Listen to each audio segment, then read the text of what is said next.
Hello guys, welcome to today's lesson. Today we are going to talk about contentment.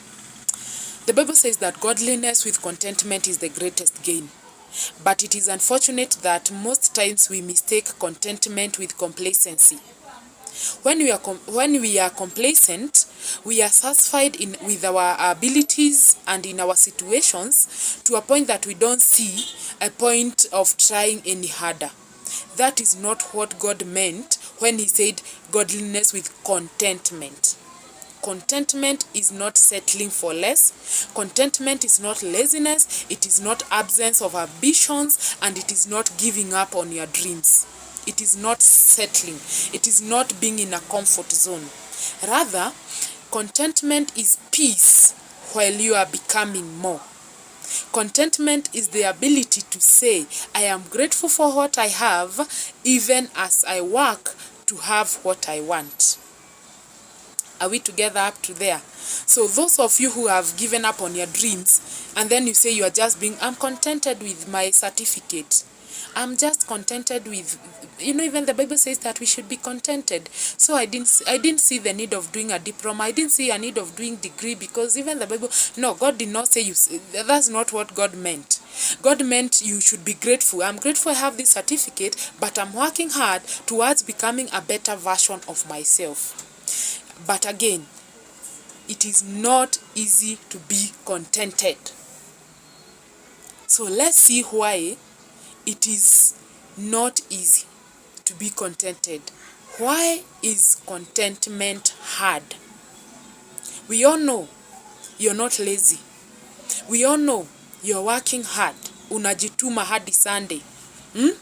Kuna mtu aliuliza, kwani how humble is your background hadi unajituma hadi Sunday?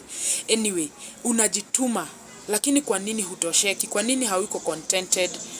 It is one, because of comparison culture. If you live your life comparing yourself to others, you are never going to be grateful. You are not even going, leave alone being grateful, you're not even going to identify what God has done in your life or what you already have. You are not going to see it. So one thing that is making it hard for you and for me to be contented, it is when we compare ourselves to others. Okay?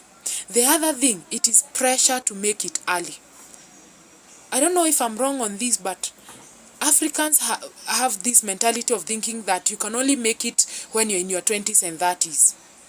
After all, what's the need of doing your masters in your 50s? Why should you have a house in your 60s? So the pressure of making it early has made so many people not being contented in who they are and in what they have today. And we have said being content doesn't mean settling for less. So we already know that you want to become a better version. But the fact that you want to make it early, you're not going to be contented. You're not even going to be thankful for what you already have. And the other thing, it is watching your peers succeed publicly. It is unfortunate that we live in the social media era where everybody is public about their lives. So your friend bought a car. Of course, they're not going to be quiet about it. Your friend got a baby. They're not going to be silent about it. So you waking up to see other people succeed, especially your peers, is going to threaten your contentment. Okay? And the other reason it is hard to be contented, it is when you feel like you are behind.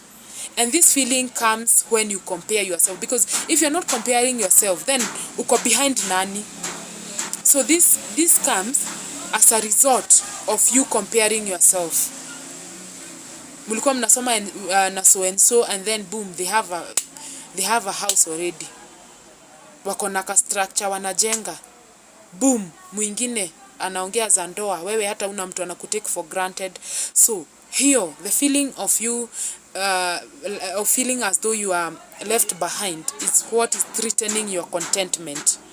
But again, I started by telling you, godliness with contentment is the greatest gain. So it is good you practice and you learn to be contented. Yes, celebrate others people's milestones without feeling threatened. Learn. Pray about it. Tell God, I am trusting the process. I know we are not the same. You have blessed us differently. We have different timelines. So help me. Then you start learning being contented, because the moment you're contented, you're going to celebrate others without feeling threatened. You're going to celebrate your friend who has 3 kids now, but you don't even have a person taking you for granted, and you're not going to feel threatened. Okay? When you finally learn how to be contented, you're going to enjoy your current situation instead of rushing it.